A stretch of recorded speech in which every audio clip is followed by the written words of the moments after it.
We're going to start with chapter 11. I want to make a couple of comments. Dennis is making a date.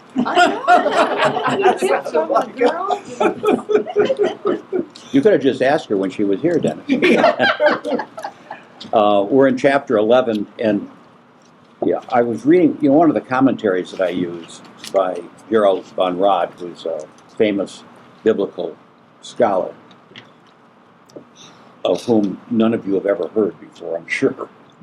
No. But he's a big deal. And I was reading the commentary, and it dawned on me, because he would discuss like chapter 11, verses 1 through 9, and then 28 through, and then part of chapter 12. And then he'd come back later to chapter 11, verses 10 through 27, because he dealt with the Yahweh stuff in one section, and the priestly writing in another section. But I thought, someday, if I'm around long enough, when I do a Bible study on Genesis, I think we ought to do first the priestly writings and then the Yahweh's writings, because it's hard for me to read the commentary, because I'm going, hold on, where's that part from chapter 12? Well, no. We'll get to that later. So, it can become confusing. So, I don't think we have any big names right off the bat. Okay. So, do you want to read it separated like that? No, we'll just go straight through. Okay. Now the whole world had one language and a common speech. As men moved eastward, they found a plain in Shinar and settled there. They said to each other, "Come, let's make bricks and bake them thoroughly." They used brick instead of stone, and tar for mortar.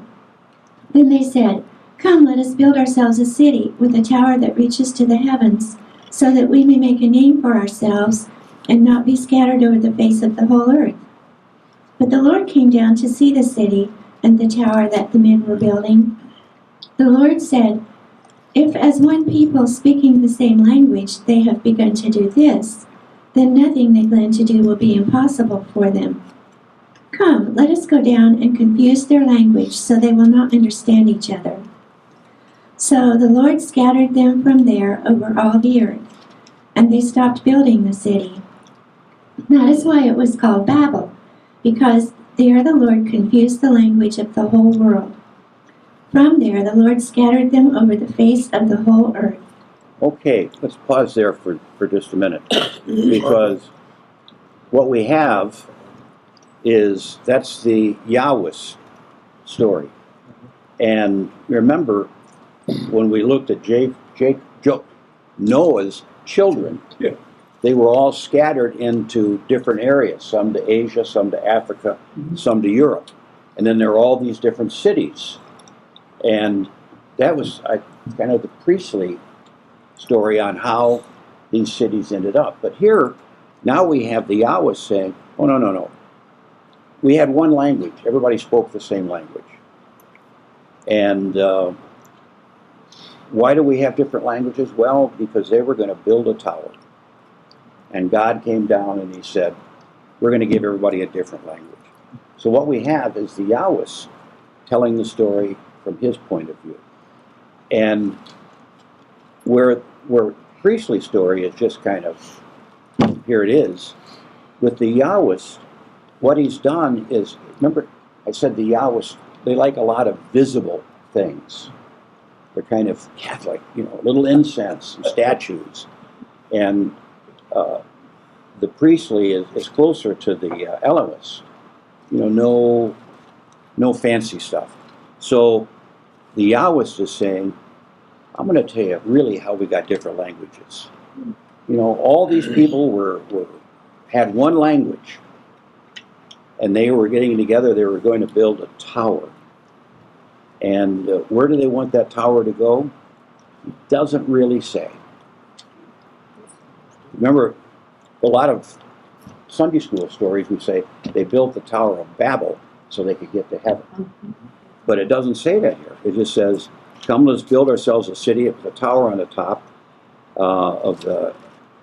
on top in the heavens, and let us make a name for ourselves, lest we be scattered abroad upon the face of the earth. So when they're saying, into the heavens, it doesn't necessarily translate heaven. Because remember, these people didn't have any concept of heaven and hell. They just wanted to build a tall building. And when you look at how we've pushed westward, what's one of the first things in all these little towns, first thing they had is they had a bar, and then they built a church, and then they built a school, a general store. But what really made you feel you've made it? You have a 2-story building or a 3-story building. You forgot about the grading. I was going to say, grading.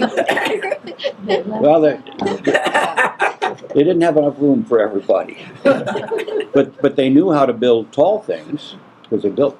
But you want to have, and for some reason, even now in big cities, the higher you up in these apartments, the more expensive the apartment is.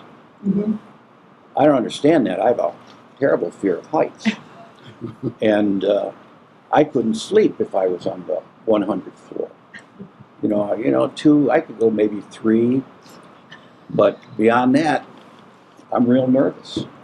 So, when you see these big buildings, that means we're a city.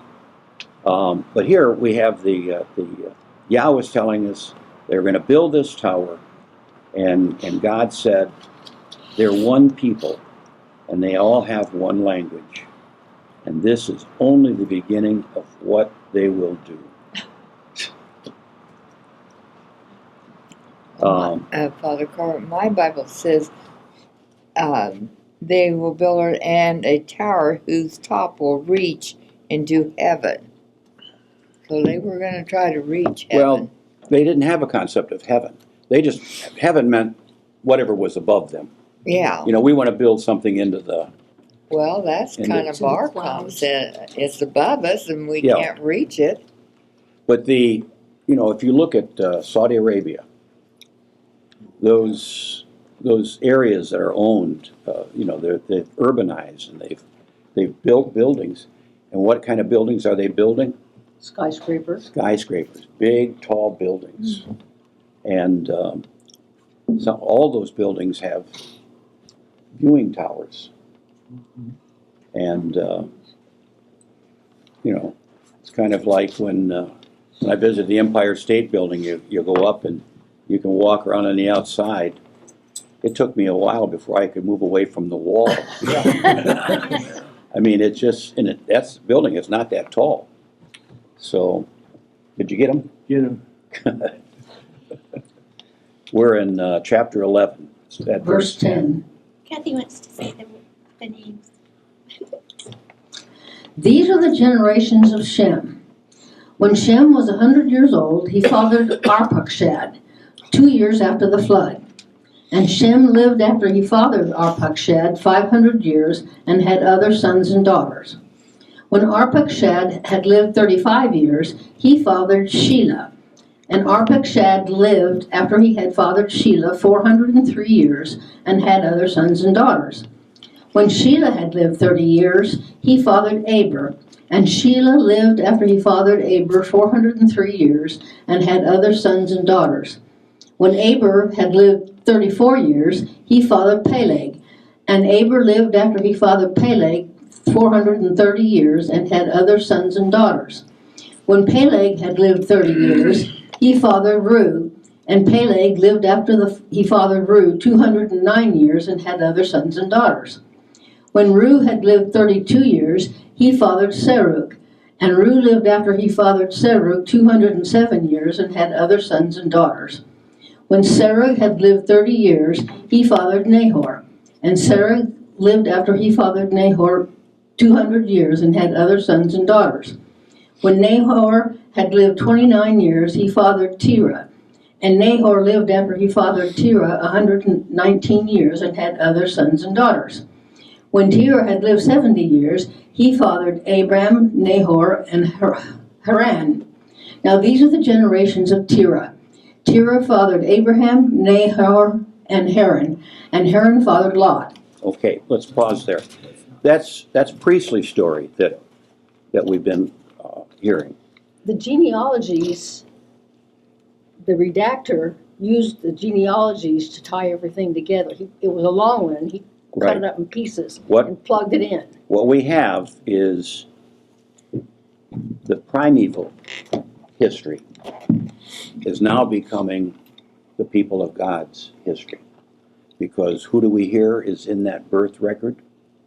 Abram.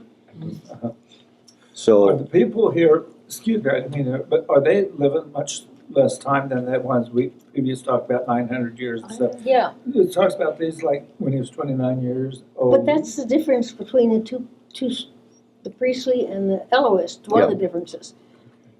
This is the this is Priestley. Priestley. The Eloist said that God decided people should only live 120 years. The Priestley's still going for longer numbers. Yeah. Yeah, and they pick these numbers. I mean, it's like if you ask a little kid, how many people were there? 100 million. I mean, they have no concept of numbers. Well, here we have these people. For some reason, they have their first child when they're in their 30s. Yeah. But it says, and they had more after that. But it's only the first male child that's important. So they might have had a dozen girls Except before that they had this. Terah didn't have any children until he was 70. Yes.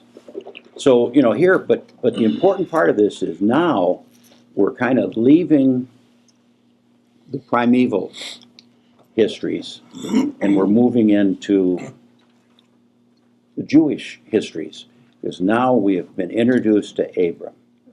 And is Abram, not Abraham. Remember, he doesn't get the last part of that. Until later. He's got to wrestle for it.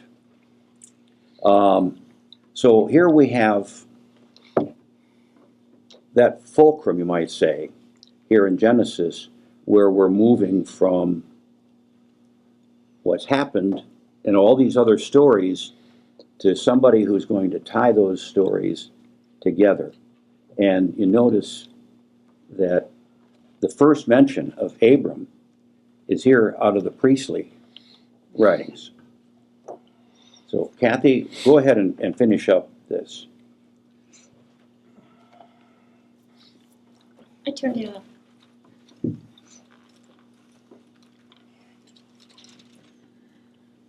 Haran died in the presence of his father Terah in the land of his kindred in Ur of the Chaldeans.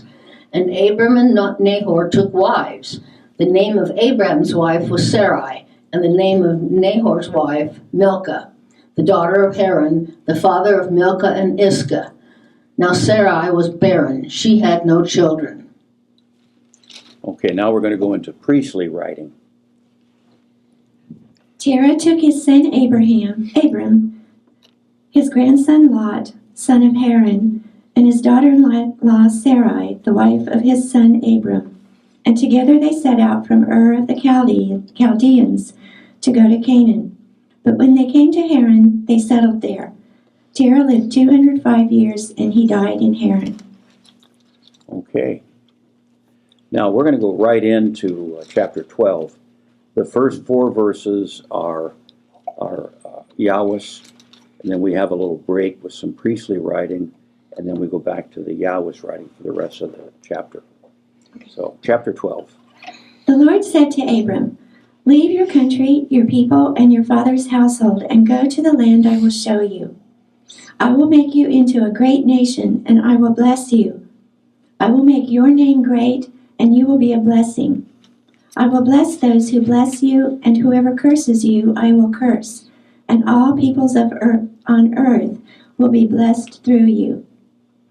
So Abram left as the Lord had told him, and Lot went with him.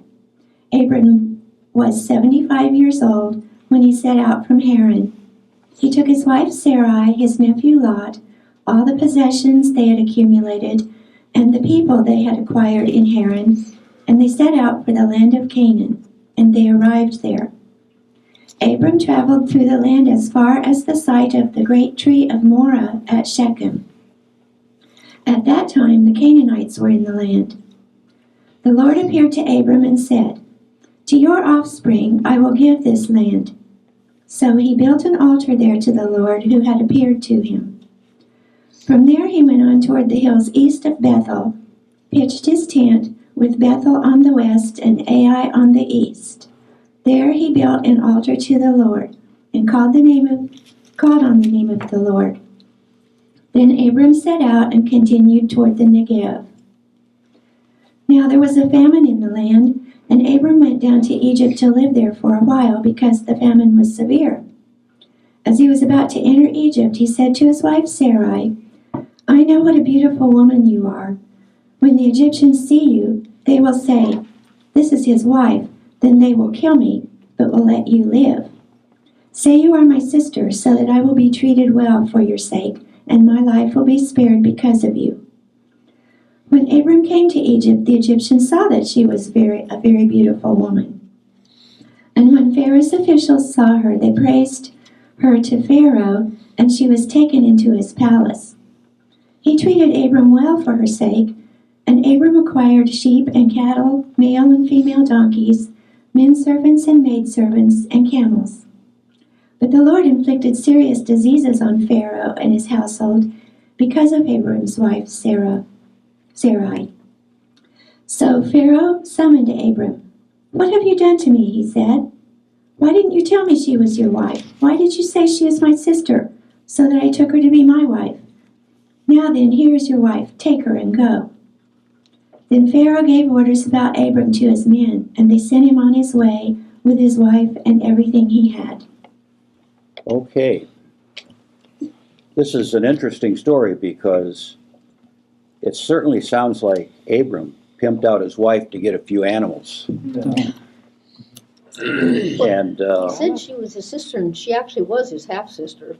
well, but they were all, you know, it's like coming from the hills of Arkansas down. Well, breeding there. Yeah.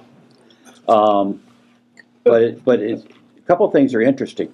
Where did Abram go? Where was his original home? Canaan. Canaan. And Terah went to Ur. yeah, Canaan. And when Moses brought the people out of Egypt, where did they go? Canaan. Canaan. There's a connection. They always felt that was their land. And they're still arguing about it yet today. But I know we learned this, Father. I'm sorry, my mind just escapes me. Noah's 3 sons. Mhm. Which one was the father of the Canaanites? Ham. Ham. Okay, thank you. So it has nothing to, we're way past all that now. yes, yeah. So here we have Abram, and when he left Canaan, where did he go? Egypt. And then he left Egypt with his flock. And why did he get to leave Egypt? Famine. The Lord afflicted Pharaoh and his home with great plagues. Wow. So does that mirror anything else that we read about? Well, we all know that that's how the Jews, the Hebrew people, got out of Egypt when they were under. Plagues. The plagues. Yes. The 10 plagues. So this is a precursor to that. And this is Elohis, or Yahweh's writing. And so he's building a case here. Could we be sure that Abram went to Egypt? Or was that just a story he told? Well, look at the Gospel of Matthew.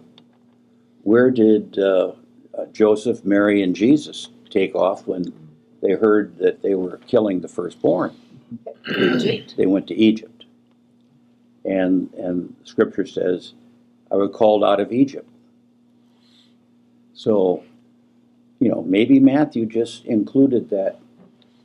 Actually, I believe that a lot of stuff that we have in Matthew's Gospel is trying to tie Jesus he was the new Moses. He was going to lead people in a different sort of way. So anyway, let's find out where Abram goes when he leaves Egypt with his wife and all that he had.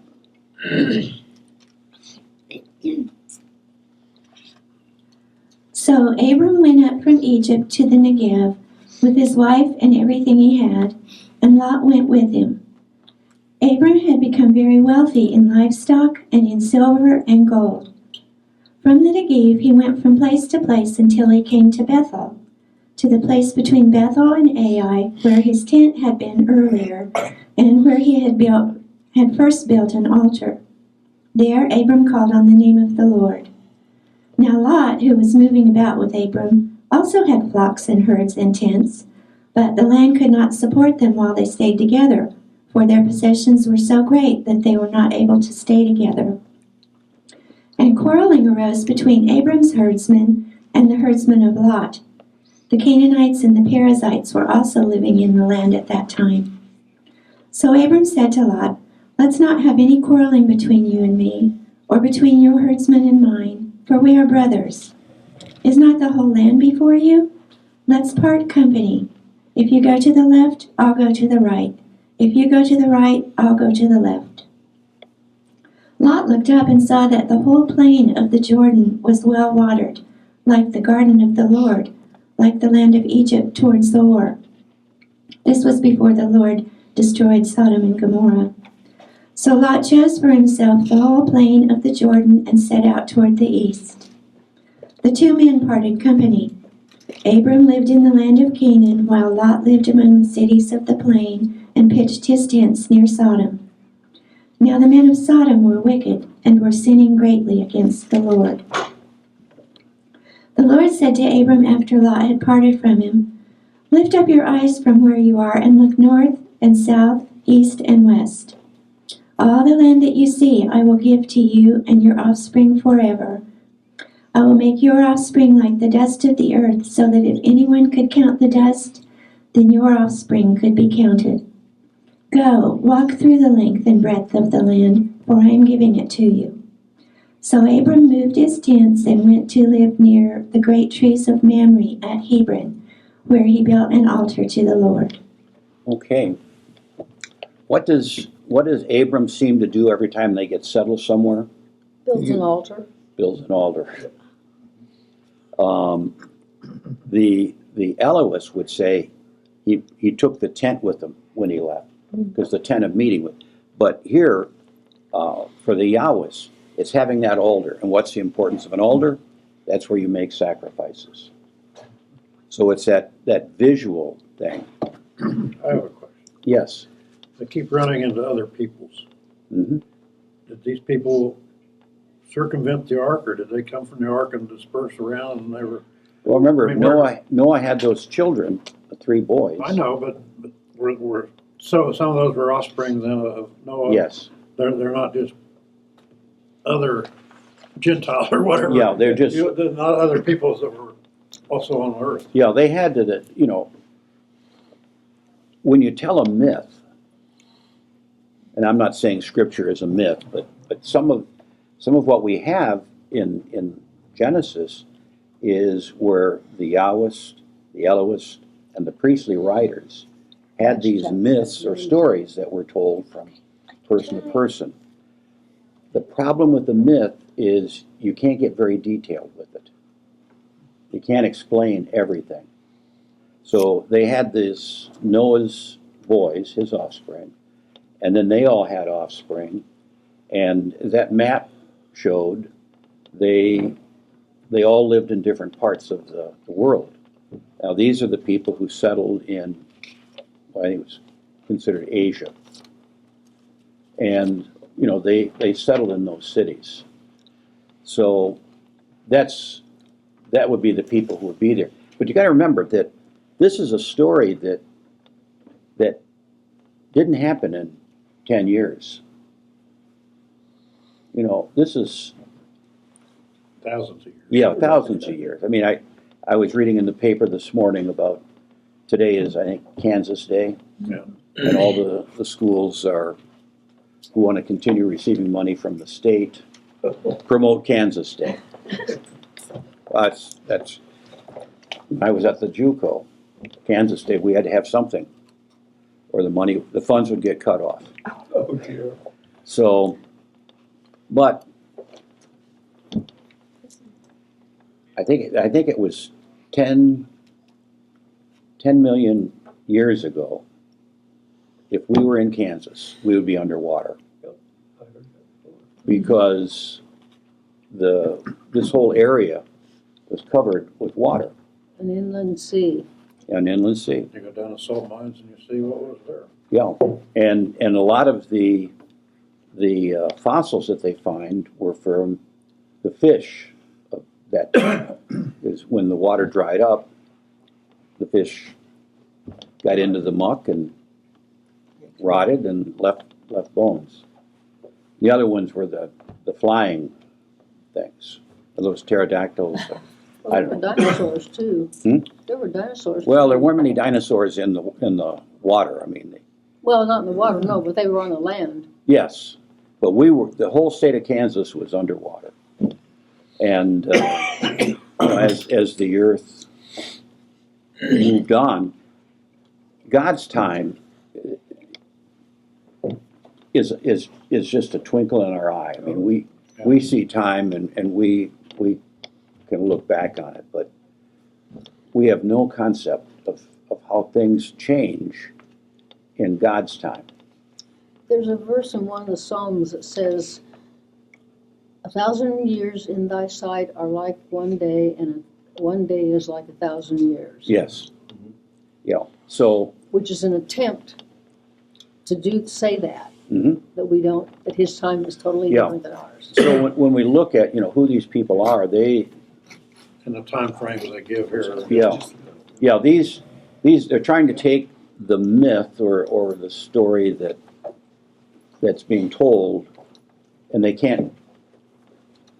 Whoever's combining all of this together is trying to weave these stories together, and it's really hard. I mean, for example, it says here that when Abraham left Egypt, it says, now Abram was very rich in cattle and silver and gold.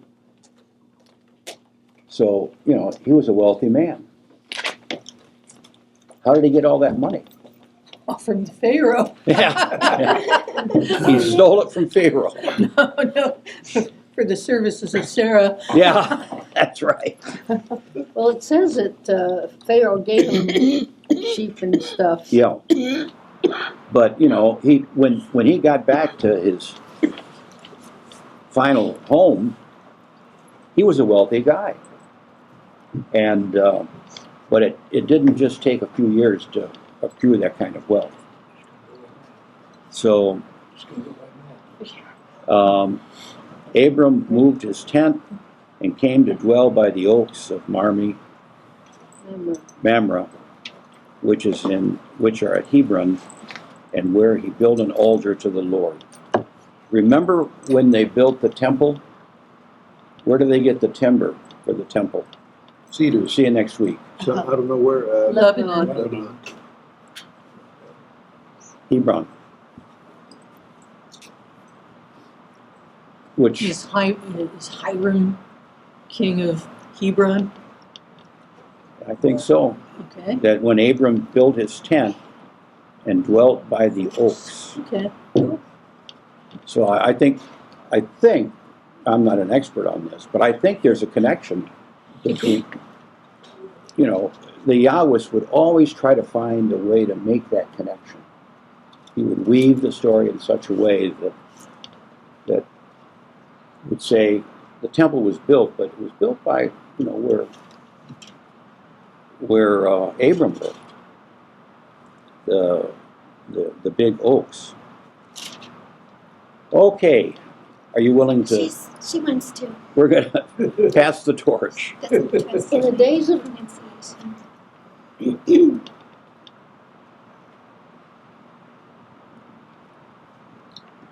In the days of Amraphel king of Shinar, Arioch king of Elasar, Chedorlaomer, king of Elam, and Tidal, king of Goyim.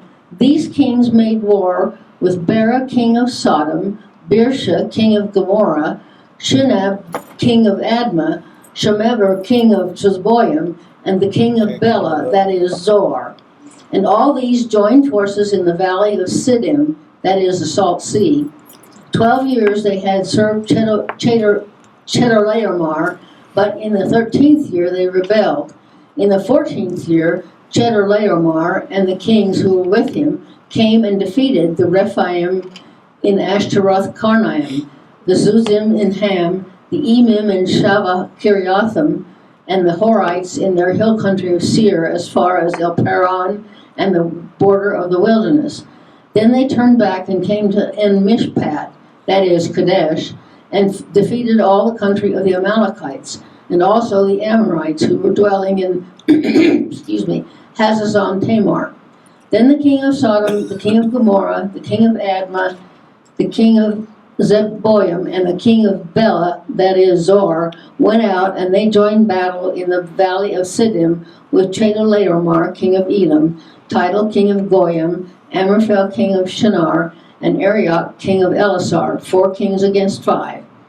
Now the valley of Siddim was full of bitumen pits, and as the kings of Sodom and Gomorrah fled, some fell into them, and the rest fled to the hill country. So the enemy took all the possessions of Sodom and Gomorrah and all their provisions and went their way. They also took Lot, the son of Abram's brother, who was dwelling in Sodom, and his possessions, and went their way. Then one who had escaped came and told Abraham the Hebrew, who was living by the oaks of Mamre, the Amorite, brother of Eshcol and of Aner.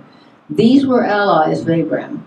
When Abram heard that his kinsman had been taken captive, he led forth his trained men, born in his house, 318 of them, and went in pursuit as far as Dan. And he divided his forces against them by night, and his servants, and defeated them and pursued them to Hobah, north of Damascus. Then he brought back all the possessions, and also brought back his kinsman Lot with his possessions, and the women and the people. Okay, we're passing the. Oh, okay. I learned to say them. After Abram returned from defeating Chedorlaomer and the kings allied with him, the king of Sodom came out to meet him in the valley of Shaveh, that is, the king's valley. Then Melchizedek, king of the Salem, brought out bread and wine. He was priest of God Most High, and he blessed Abram, saying, Blessed be Abram by God Most High, creator of heaven and earth, and blessed be God Most High, who delivered your enemies into your hand. Then Abram gave him 1/10 of everything. The king of Sodom said to Abram, Give me the people and keep the goods for yourself.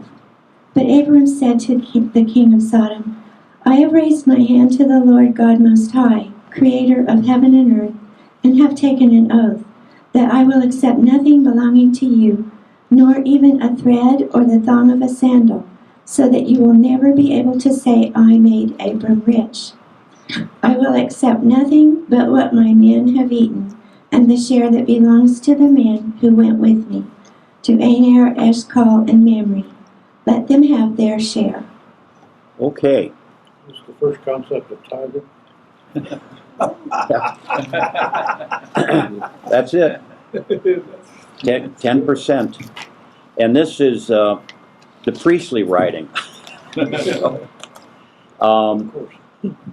as Kathy was reading those first 14 or 15 verses in chapter 14, I was sitting here thinking, no.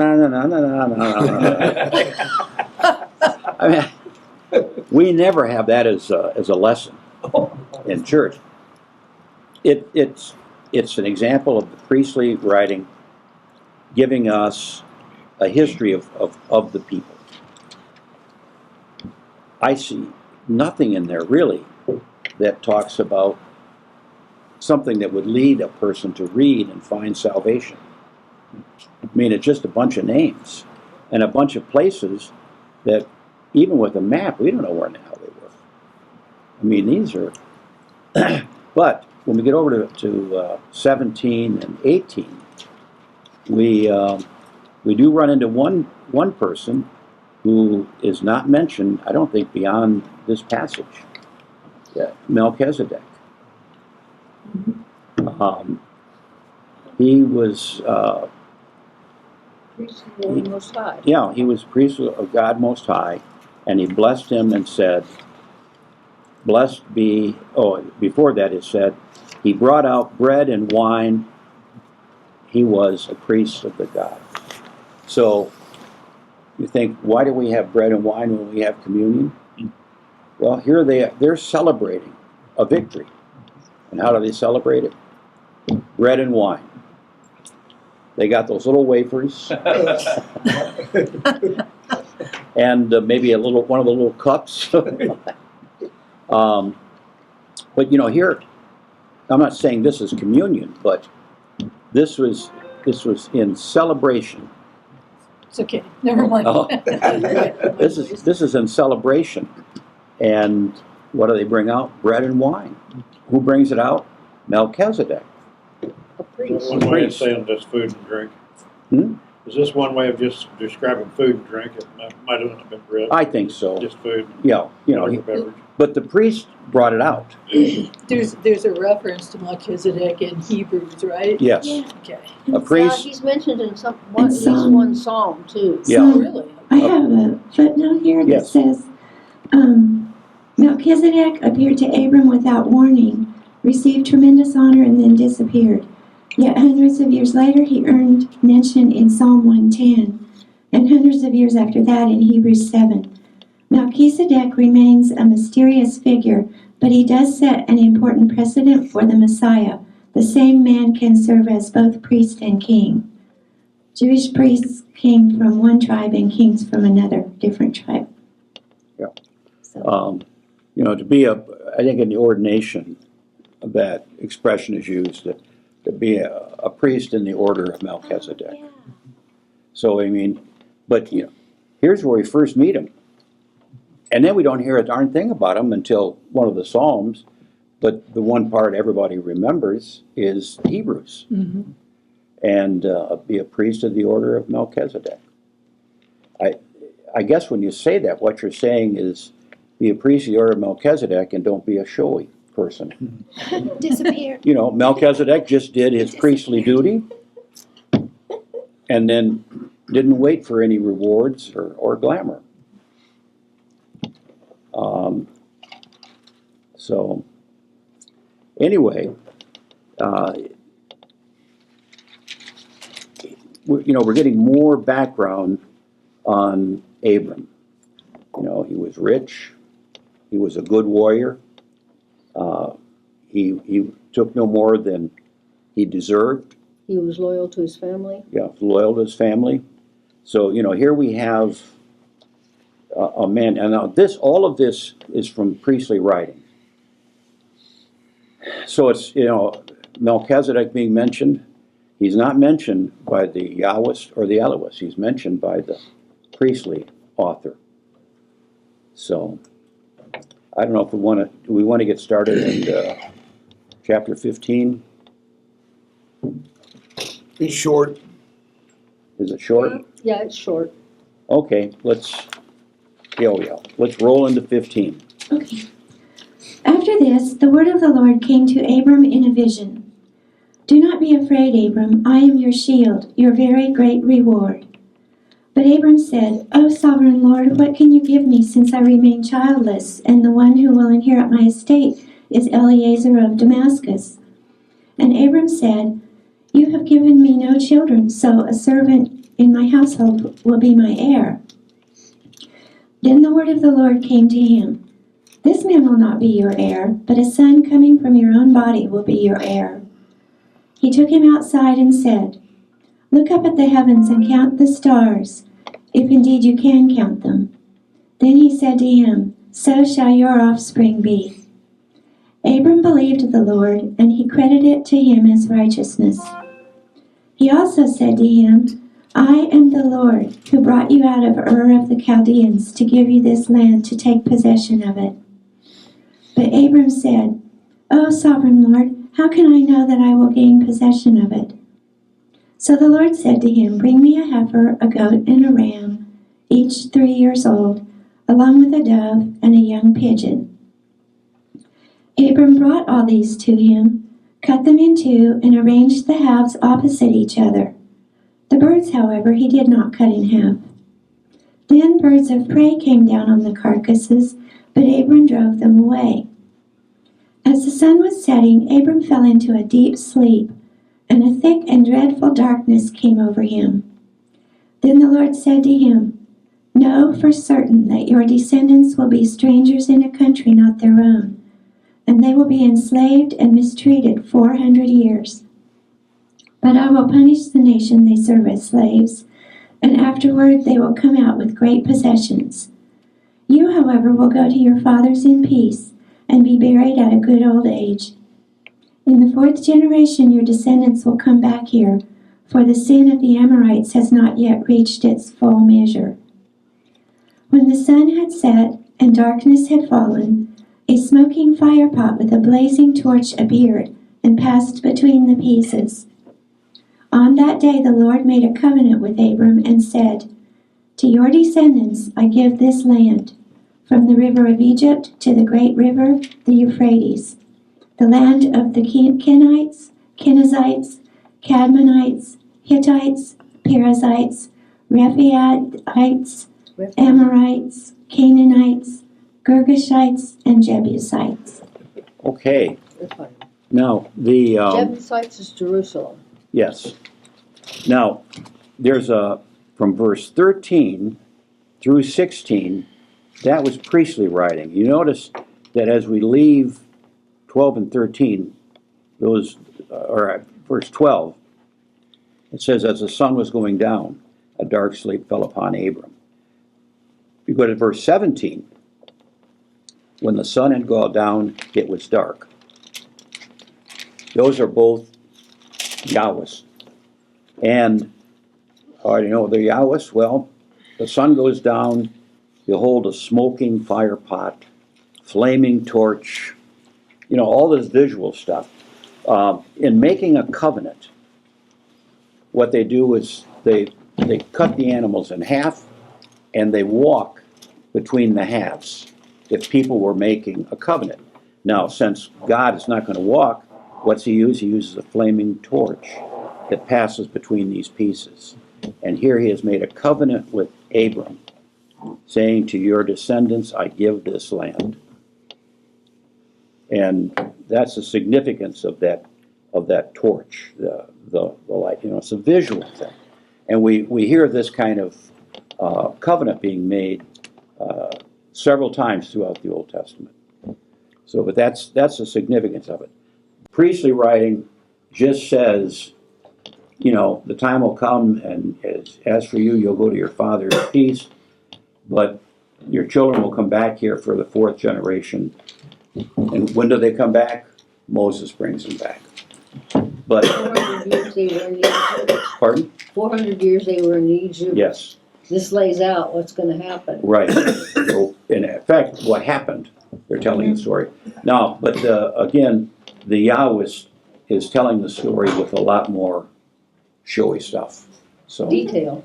yes. Yeah, well. So we'll pick up with chapter 16 next time.